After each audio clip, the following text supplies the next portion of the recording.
To understand the Acorn Electron, we first have to understand the BBC Micro, and to understand the BBC Micro we have to understand the environment in which these machines were born. So let's begin with a quick refresher starting just before Acorn's formation back in 1977.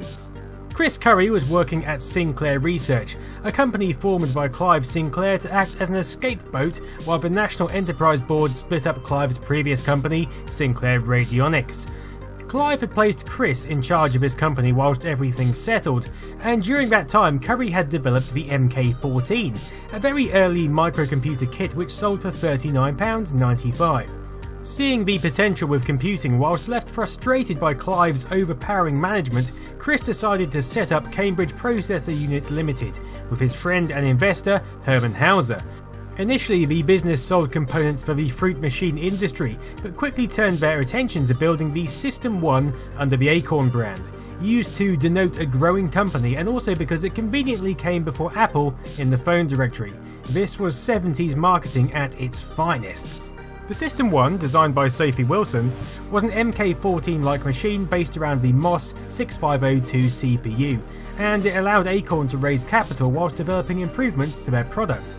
The System 2 would follow in 1979, a modular microcomputer aimed at laboratory and industrial use, and this system would be the base for their first real home micro, the Acorn Atom.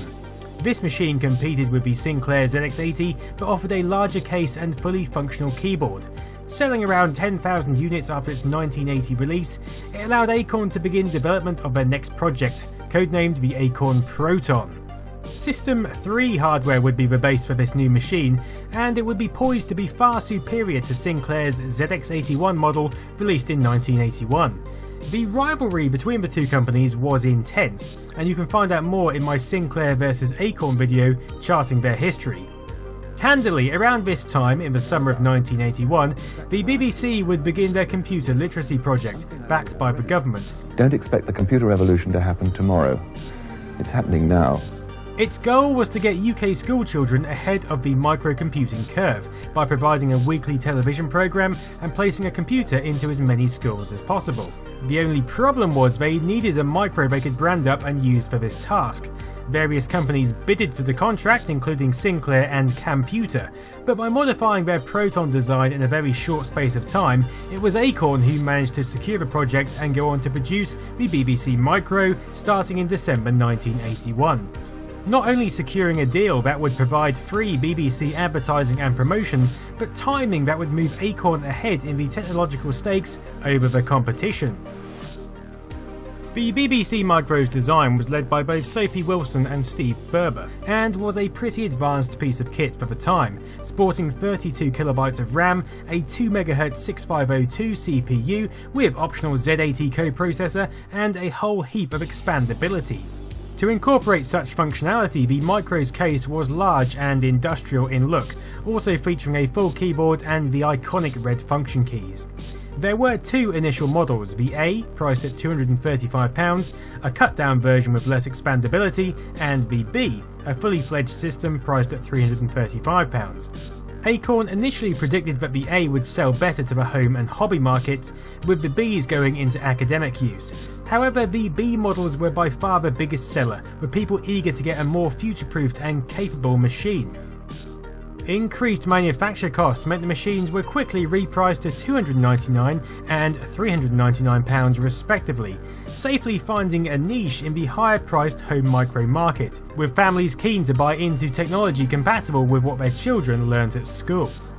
By mid-1982, the affectionately nicknamed Beeb had racked up reasonable sales, and thanks to government subsidies, had weaved its way into the vast majority of UK schools. Byte magazine termed the Model B a no-compromise computer that has many uses beyond self-instruction in computer technology, and with its adequate memory and vast array of features including a tube interface allowing for the additional processor, it did everything cheaper machines could do and more. These machines included the £60 Sinclair ZX81 and soon-to-be released machines such as the Sinclair Spectrum, Dragon 32 and Commodore 64. To all intents and purposes, Acorn had it made. Sinclair was mopping up the lower end market, with the Spectrum initially selling for £125 in its 16KB variety. easily underpricing competitors, whilst the BBC Micro had the educational, semi-professional and hobby markets. Even with the Beeb making it into some households, and likewise the new Spectrum machines making it into some schools, the companies weren't really stepping on each other's toes. But business is business, and all that would be about to change. Some might pin it on the lingering rivalry between Curry and Sinclair, the indelible urge to triumph over his former employer. Others might pin it on plain business sense, but whatever you pin it on, Acorn's next move would go against the feelings of most of the Acorn team, including Furber and Wilson, who wanted to push the business upwards onto more advanced territory and greater things. In June 1982, Hermann Hauser responded to a question posed about the possibility of the ZX Spectrum hurting sales of the BBC Micro. His response was that later that year Acorn would release a new computer priced under £200 that would compete with Sinclair's machine and trounce it in the capability stakes. Now this wasn't something off the top of Hauser's head. He even hinted at the machine's name by this stage, although given their previous system monikers of Atom and Proton, it seemed a natural evolution to move on to Electron. The idea had actually been conceived by Chris Curry after realising the massive gaming market they were missing. People were buying the BBC Micro for sure, in fact demand was still outstripping supply, although that was partially attributable to manufacturer delays earlier in the year. But most families were keen to jump on the electronic gaming bandwagon, and the Beeb had just outpriced a lot of those customers. Even those who could afford it already viewed it as more of a serious machine. The Electron would compete directly with the Spectrum in the home by reducing the BBC Micro chipset but still retaining expansion ability, allowing customers to build up a more comprehensive machine if they so wished. The reduced chipset would ease costs, as would sidestepping the BBC branding and licensing costs. Acorn were beginning to feel a little institutionalised under the BBC, and the Acorn name was still a consumer obscurity. This then could be the machine which allowed the Acorn to grow into something more recognisable. Regardless of the engineering team wanting to push their technology forward, there was a good business case to downgrade and simplify. Although the BBC Micro would sell more than 1.5 million units in its lifetime, the budget gaming market was massive, and the ZX Spectrum orders were already looking on course to topple those figures. As the BBC Micro Model A hadn't sold as well as anticipated, the solution devised by the team was to create a simplified Model B with modular expansion. To do this, it would be essential to reduce the number of chips used in the BBC Micro from 102 down to about a dozen, including the 6502A processor. This was a hell of a task and involved combining the video, audio and I/O components into a single uncommitted logic array designed by Acorn themselves. Led by Steve Furber, this ULA would become the most complex custom chip in production at that time, but it wouldn't be completed without compromises. One of the first was the removal of Mode 7. This was the default mode on the BBC Micro, occupying just 1K of RAM and allowing high resolution text. It was originally incorporated into the Beeb spec to allow compatibility with the BBC's CFAX service, but it just wasn't possible to squeeze cost effectively into the new design. A lot of Beeb software was coded in this mode, allowing colour with minimal memory use. Standard high-resolution mode consumed some 20 kilobytes of memory, leaving only 12 kilobytes spare. This meant that instantly a whole chunk of the Micro's library would be incompatible with the Electron, and not only that, but coders would have a lot less room to squeeze programs into. The Beeb's 6845 CRT-C chip functionality had to be trimmed down as well. This meant that horizontal hardware scrolling was also missing from the Electron's inventory. Sound was also simplified from the 4 channels available in the Beeb to a single output, similar to that of the original Spectrum. To accommodate for this switch, any code from BBC Basic requesting other sound channels would be virtualized and either play through the single channel if it was free, or be lost to all eternity if it was in use.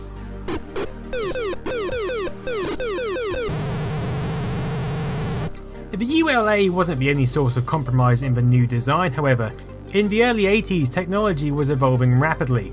The Beeb used 16 kilobit chips for memory, but now 64 kilobit chips were available, and it was far cheaper to use 4 of these chips than the 16 used in the Beeb. However, this had quite a drastic side effect to memory access speed. The 4 chips were each connected by a single bit, resulting in a 4-bit memory bus. This meant in order to retrieve 1 byte of memory you needed to perform 2 fetches, effectively doubling memory access times. Coupled with this, the beep's memory speed was doubled to 4 MHz, allowing the CPU and video circuits alternating access while still keeping everything running at 2 MHz, and this was important in high resolution modes. The Electron's chips could only run at 2 MHz, so in high-res modes the memory is completely unavailable for 40 microseconds every time the screen refreshes. A routine that took 10 seconds to run on the Beep in this mode would therefore take 43 seconds on the Electron. In mode 3 it would take 34 seconds, and for low resolution it would be double at 20 seconds. Aside from these performance issues, the Electron had a drastically reduced arsenal of ports.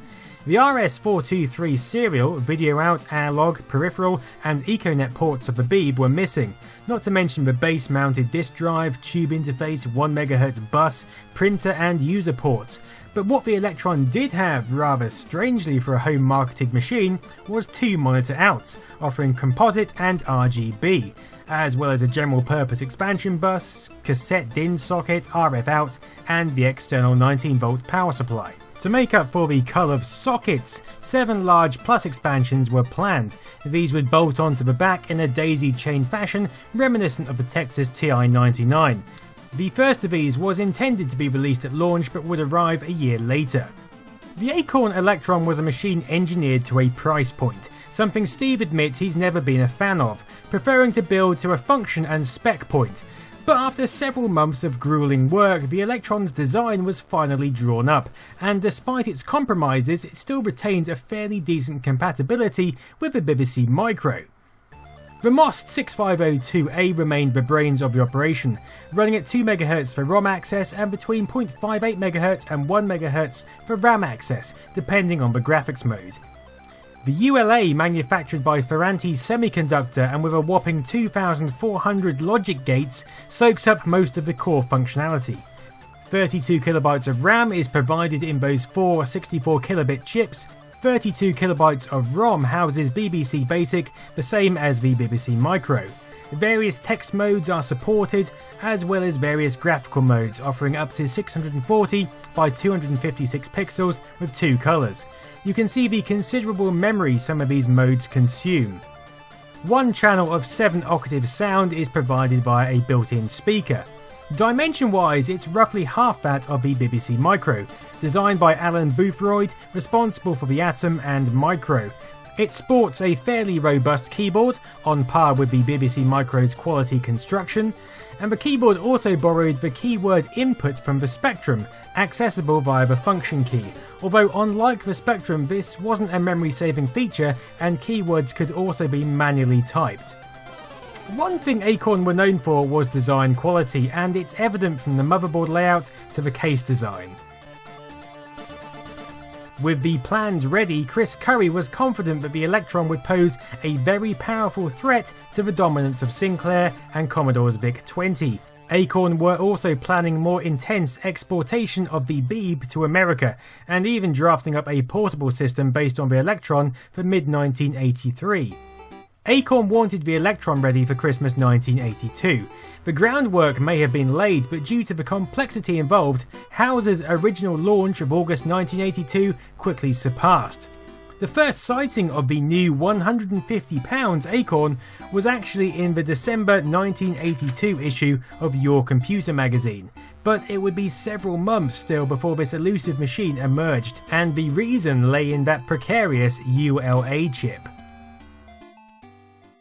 As 1983 dawned, Chris Curry promised the machine would be ready for March. Anticipation was high and micros were selling fast. The likes of Dragon and Auric were now on the scene and speed was becoming ever crucial. However, there was a problem. To convince the ULA to display the 640 by 256 high resolution mode 0, the custom chip had to run at 16 MHz. Now this was pretty quick, we're talking twice the speed of Motorola's 16-bit 68000 chip way back in 1982. Steve, Sophie and the team knew this and took extreme care designing that part of the chip to cope with this speed. However, on the first batch of machines, only 1 in 10 functioned, with the remaining experiencing fragmentation and screen breakup. Steve and Ferranti would fight this out over the summer of 1983, with both parties convinced the other was to blame. Steve was adamant the chip wasn't working to specification, and finally came to the conclusion that the only way to fix this would be to increase the logic swing. This is the voltage difference used to determine binary zeros and ones, but this would not be in time for the Christmas 1983 launch. But the variance in the chip's tolerance did at least allow the working ones to start shipping. The Acorn Electron was released 1 year late on August 25th, 1983, coupled with a £150,000 TV ad and £3 million of airtime, which was twice their usual annual marketing budget. And it's only £199. But there's one feature that will make it particularly welcome in homes all over Britain. It speaks the same language as most schoolchildren, BBC Basic. The pitch of a budget home computer with gaming ability tied to the same BBC Basic used in schools seemed to strike a chord with families who didn't want to lump for the low-cost Sinclair models, but couldn't afford a fully fledged BBC Micro, just as anticipated, even in the wake of the Electron's price increase to £199. This was also aided by favourable reviews in magazines.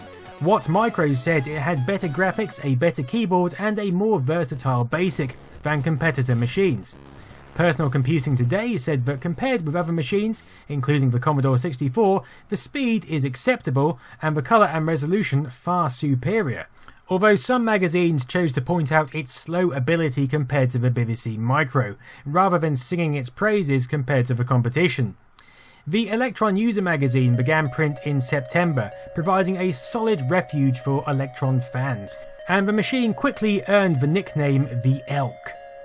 Development houses had also started coming on board, with Superior Software starting to convert its BBC Micro titles over to the slimline hardware. Acorn Soft were also beavering away, moving over games such as Monsters, Starship Command and Meteors. Developers even managed to circumnavigate the hardware scrolling issues in games like Planetoid. Orders quickly started to come in, so fast in fact that Acorn would have no way of dealing with them in time for Christmas. This was intensified by further manufacturing issues at Malaysian manufacturer Aztec, chosen for their cutting-edge production methods. More manufacturers such as AB Electronics in Wales and Hong Kong-based Wongs were signed up to push machines through, with 25,000 per month being produced by the end of the year. However, this was massively short of the 150,000 they needed to get out before Christmas. In the end, only 30,000 would ship in this time, leading to retailers like WH Smith's only being able to stock 2 of their London stores and sending many customers and their eager children home disappointed. Orders had racked up to 300,000 by the end of 1983, and with manufacturing problems fixed a few months into 1984, Acorn were finally in a position to start shipping out large numbers of the Elk. This was well after a year of the original planned launch of late 1982.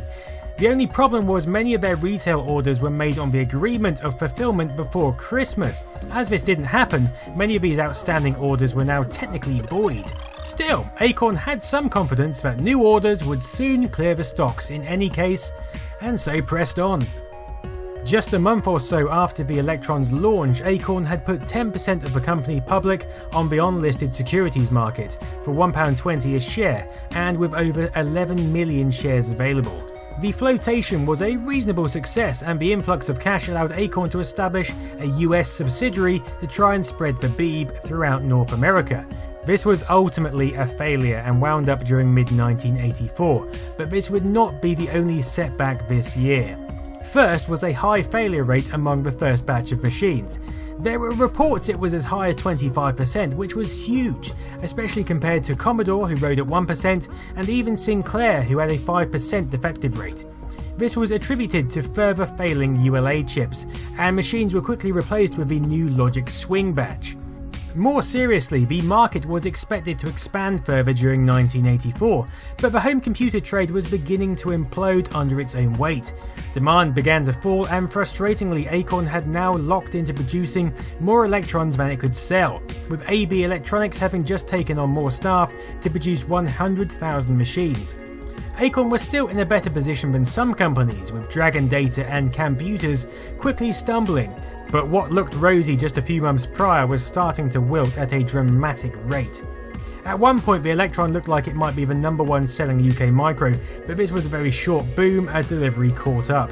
Delivery trucks were queuing up at Acorn's warehouse to drop off brand new Electrons, but they weren't going out the other side. Elks were stacking up, leaving the company with £43 million of unsold stock, equating to almost 250,000 units. And the shops order them when they need them. The thing is, they needed them 3 months ago, not now. And those shares were beginning to look a little unsavoury. But it wasn't all bad news yet. Hermann Hauser, the executive in charge of Electron's R&D, won the Recognition of Information Technology Achievements Personality of the Year award, with his wife Pamela collecting the reward from Ian McNaught, presenter of the BBC's Making the Most of Your Micro series. Machines were still selling, and games and peripherals were bolstering the position of this now somewhat technologically aging machine. A&F Software's classic Chucky Egg and Frack would both arrive, as well as the +1 and +3 interfaces. The +1 added a joystick interface, 2 cartridge slots and a parallel port, and was very popular amongst owners, priced at around £60. The +3 provided a 3.5-inch disk drive, either single or double density, whilst the +2, incorporating EcoNet functionality, never made it to market. Adding one of these expansions on the back would increase the depth of the unit to that matching the BBC Micro. They were also bolted onto the bottom, creating a rigid system, unlike the memory units held on by Blu-Tack for early Sinclair systems. With most other manufacturers dying off this year, it was really a Sinclair, Commodore and Acorn race in the UK. The BBC had just renewed their contract with Acorn, and there were plans to start selling the Electron in America, but the Spectrum was storming ahead, with a new Plus model anticipated for October.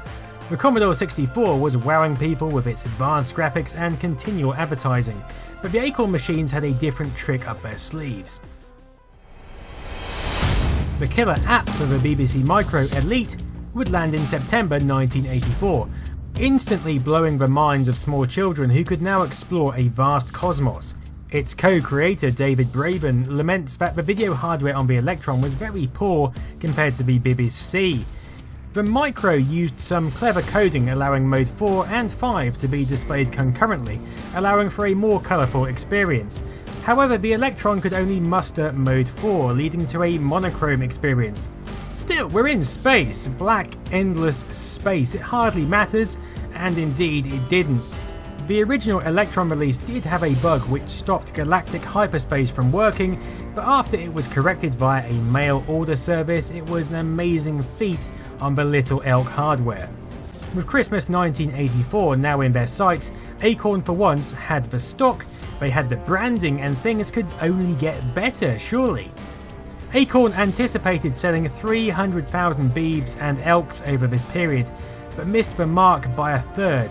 The new Spectrum Plus was selling at a much faster rate, along with the Commodore 64, and even though these machines weren't new themselves, the technology in the Elk was starting to show its age. The compromised ULA, 32KB of RAM which was mostly consumed by video modes, and the lack of software just couldn't compete with the dominating machines. Still, the Electron had shifted some 180,000 units throughout 1984, and the fanbase was expanding rather than retracting, even with the machine still fixed at their £199 price point, the same price Commodore 64s were selling at, and £70 more expensive than the 48K Spectrums. But post-Christmas would also see the new Spectrum Plus slashed to this low price. There was now a system with a full keyboard, a shed-load of games, for 35% cheaper than the Elk. Acorn responded almost immediately by lowering the Electron to the same price. A shrewd move, you might think, however investors saw differently. The Electron was known to cost more to manufacture than the streamlined Spectrums, and many in the city saw the drop as an act of desperation. Acorn had sales revenues of £40 million during 1983, leading to £5.21 million profit. But during 1984, the company had lost £10.9 million, exaggerated by their attempts at US expansion and acquisition of ICL's school computing division. and they held debts of 47 million.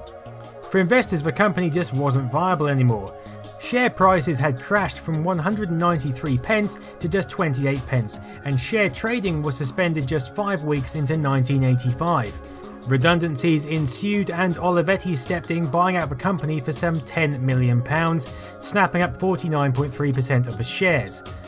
Another £4 million investment in June would see that raised to 79.8% and saw the public offering of the company reduced from 10 to 6%. Alex Reed, the appointed emergency chairman over Chris Curry and Hermann Hauser, suggested that Acorn were on the verge of receivership.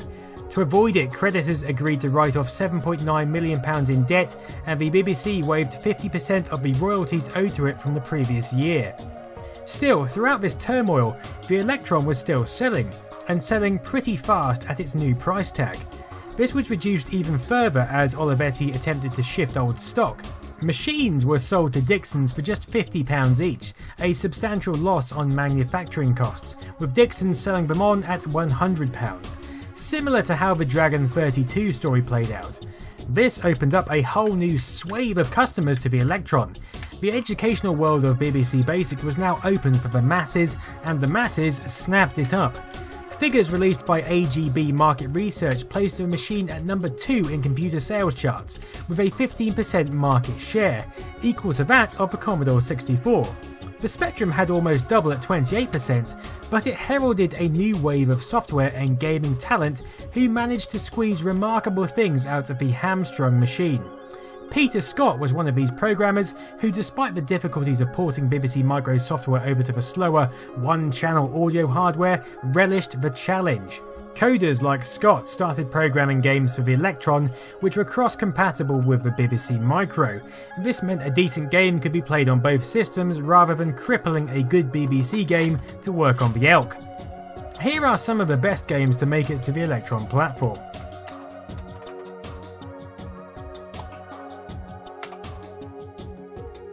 Killer Gorilla. Every machine had to have one. This is a Donkey Kong clone, released in 1983 that plays and looks the part, even with somewhat fiddly movements. Chucky Egg, a conversion of the BBC Micro classic, featuring the realistic physics of Nigel Alderton's Beeb incarnation. It's slightly slower but plays just as well. Frack is an endearing platformer where you guide your swearing caveman called Trog through perilous levels and platforms. As part of copy protection, illegal copies of Frack would play the Benny Hill theme tune repeatedly. Repton is a diamond-seeking digging affair, influenced by Boulder Dash and created by Tim Tyler. This was Superior Software's biggest seller, shifting some 125,000 units over its lifetime. Elite. Despite the hardware limitations, this is a very good version of Elite. There are only 5 ships compared to the BBC's 6 on tape and 18 on disc. The disc-based missions are also missing, but that can all be forgiven. Developed on a borrowed Electron, David Braben and Ian Bell attached a signed note to the inside of the Electron case they wrote the game on. So if you've got one, maybe now is the time to crack her open and check if you have the Elite machine.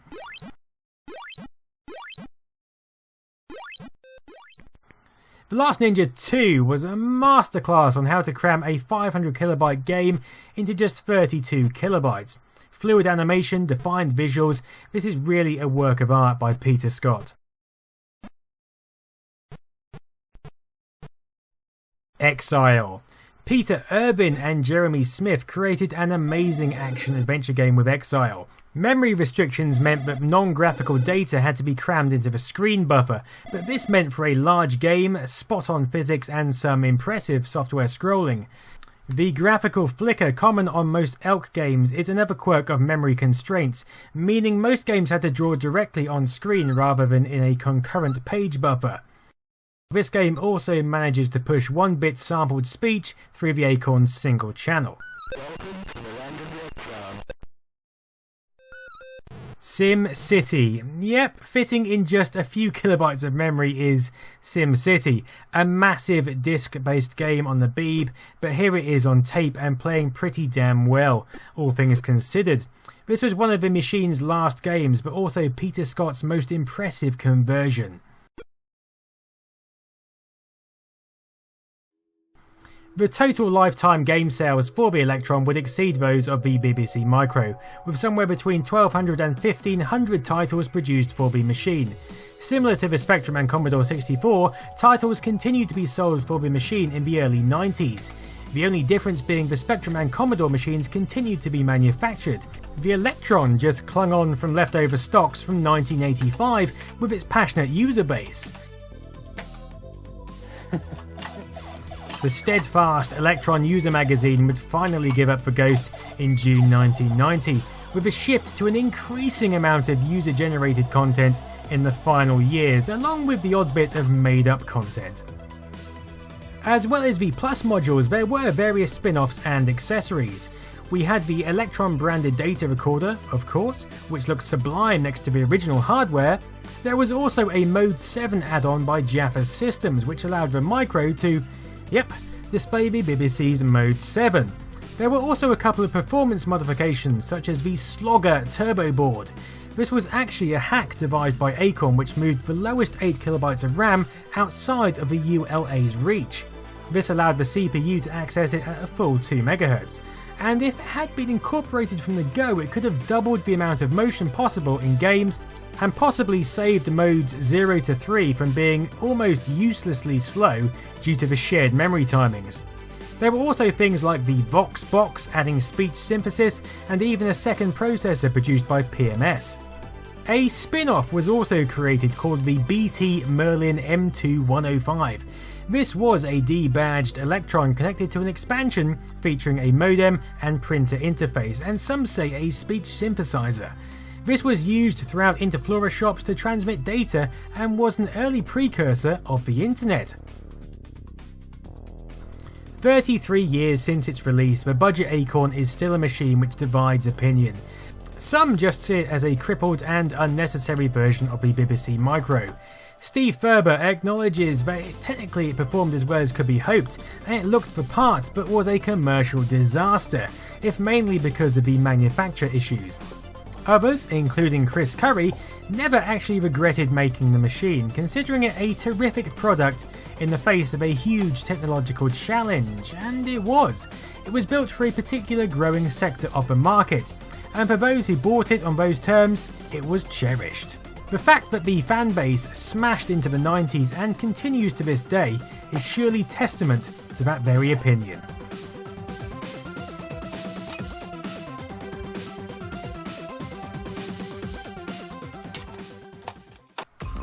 Thank you for watching this video charting the years of the Acorn Electron.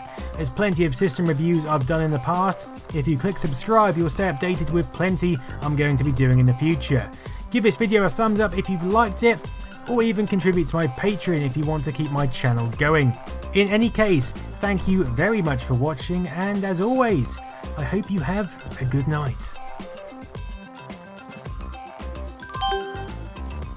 Whilst the credits roll, I just wanted to draw your attention to a few things which I didn't mention about these machines. The first is the amazing build quality. They're very industrial in look, and that's because they were made by an industrial designer, and they just ooze quality. It's quite a compact little thing, but look at this. We've got this kind of fake leather effect on the case here, and this checkered pattern which is undeniably 80s. Such attention to detail.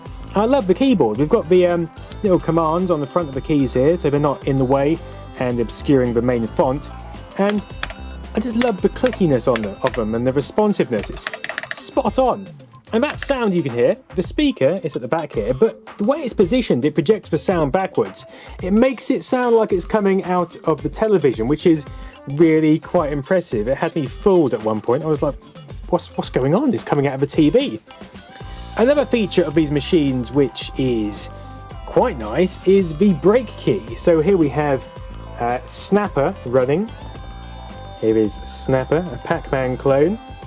Now if I press brake, then I'm booted straight back to the startup screen. You don't have to power off or anything like that. You can just brake back, it clears the memory, everything is done.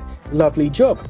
And I also love the sound which these machines make, typical Acorn sound when you turn them on. So if I just adjust here, wait for that light to come on. Oh, I was talking over it. Oh, that is something nice, isn't it? It's not a harsh sound, it's a nice soft tone. Absolutely love it. And also I love the quality of these software packages. So here's Snapper.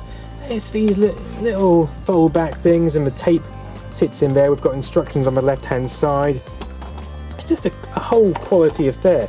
Here's some educational software. Here's Pod, who looks exceptionally like Pob off the ITV program. And look at that, it's just a big rigid box. We've got a big fat manual. We've got the tape stowed nicely in there. And of course, there is a label on each side of the cassette because we are not talking cheapness here. And it's just these little touches which make this machine so utterly endearing. And I just had to draw your attention to it. It's just such a lovely little machine. Anyway, thanks for watching. I do hope you join me on my next video. Bye bye for now.